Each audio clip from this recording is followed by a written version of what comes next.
গত বছরের জুলাই গণঅভ্যুত্থানের নেতৃত্বদানকারী ছাত্রদের সমন্বয়ে গঠিত নতুন রাজনৈতিক দল জাতীয় নাগরিক পার্টি এনসিপি কেন্দ্র করে রাজনীতিতে নতুন সমীকরণ শুরু হয়েছে। সম্প্রতি ডেইলি স্টারের এক খবরে দেখা যায় বিএনপির সাথে জাতীয় নাগরিক পার্টির নির্বাচনী মোর্চার আলোচনা হচ্ছে।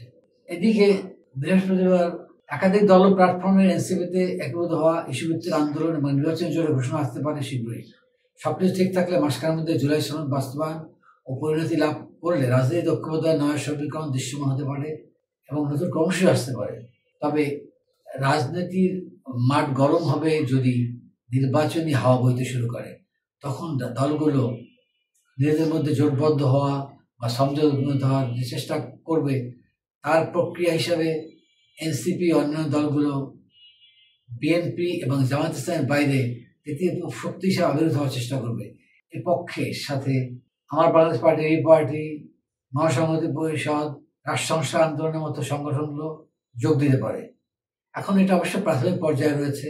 জানা গেছে গণঅধিকার পরিষদের সভাপতি নুর হক নূর আহত অবস্থায় যখন হাসপাতালে চিকিৎসাধীন ছিলেন, তখন তাকে দেখতে গিয়েছিলেন জাতীয় নাগরিক পার্টি এনসিপির আহ্বায়ক নাহিদ ইসলাম এবং সরকার উপদেষ্টা আসিফ মাহমুদ সজীব ভুঁইয়া।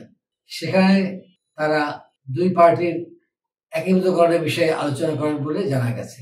উল্লেখ্য, নুর হক নূরের রাজনীতিতে আগমন কোটাবিরোধী আন্দোলনের মাধ্যমে সেটা ছিল 2018 সালে। সে সময় নাহিদ এবং আসিফ এবং তাদের অন্য সঙ্গীরা নুর হক নূরের সাথে আন্দোলনে ছিলেন এবং তারা সে সময় নুর হক নূরের অনুসারী হিসাবেই পরিচিত ছিলেন। এবং নাহিদ ইসলাম নুর হক নূরের প্যানেলের ডাকসুতে 2019 সালের নির্বাচনে সাহিত্য ও সাংস্কৃতিক সম্পাদক পদে প্রতিদ্বন্দ্বিতা করেছিলেন। সেই সূত্রে তাদের মধ্যে একটা সম্পর্ক বা পূর্ব সম্পর্ক বা যোগাযোগ আছে। তবে সাম্প্রতিককালে তাদের মধ্যে বেশ বিরোধও দেখা গেছে।